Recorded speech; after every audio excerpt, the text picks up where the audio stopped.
Kerala story പോലുള്ള സിനിമകൾ പലരെയും പ്രകോപിപ്പിക്കുന്നുണ്ടല്ലോ. ഉണ്ടാവട്ടെ, അതിനല്ലേ അത് വരുന്നത്. അതിനെന്താ കുഴപ്പം?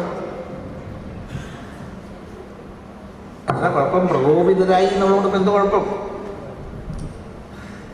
ഇതുപോലുള്ള സിനിമകൾ എടുക്കുന്നത് നല്ല പ്രവണതയാണോ? സ്വാമിയുടെ അഭിപ്രായം എന്താണ്? കേരള സ്റ്റോറി സിനിമ ഞാൻ കണ്ടിട്ടില്ല. ഒന്നും കണ്ടിട്ടില്ല, രണ്ടും കണ്ടിട്ടില്ല.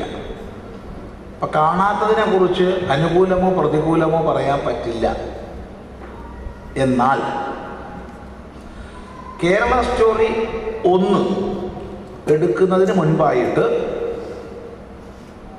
അതിൻ്റെ സംവിധായകൻ കേരളത്തിലെ ഒട്ടുമിക്ക ആശ്രമങ്ങളിലും അതുപോലെ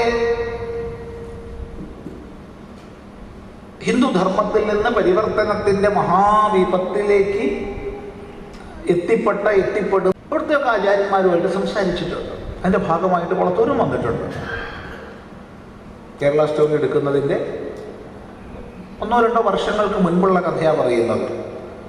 ആ ഇൻപുട്ട് മുഴുവൻ സ്വീകരിച്ചിട്ടാണ് അവരത് സിനിമ എടുത്തത്. എന്നെ സംബന്ധിച്ച് വ്യക്തിപരമായി പറയാൻ കഴിയും, കൊളത്തൂർ ആശ്രമത്തിൽ മാത്രം 1 വർഷം 100-ലധികം പെൺകുട്ടികളെ കൊണ്ടുവരുന്നുണ്ട്. പ്രേമം എന്ന കുരുക്കിൽപ്പെട്ട് മതമാറ്റ കേന്ദ്രങ്ങളിലേക്ക് കൊണ്ടുപോകുന്ന വഴിയിൽ നിന്ന്, അഥവാ ബഹുമാനപ്പെട്ട കോടതികളുടെ ഉത്തരവിനെ തുടർന്ന്, അല്ലെങ്കിൽ നമുക്കിവിടെ പറയാൻ ഇഷ്ടമില്ലാത്ത ഒട്ടനവധി ശാരീരിക പീഡനങ്ങൾ ഏറ്റുവാങ്ങിയ ശേഷം മാനസിക സമനില തകർന്നിട്ട്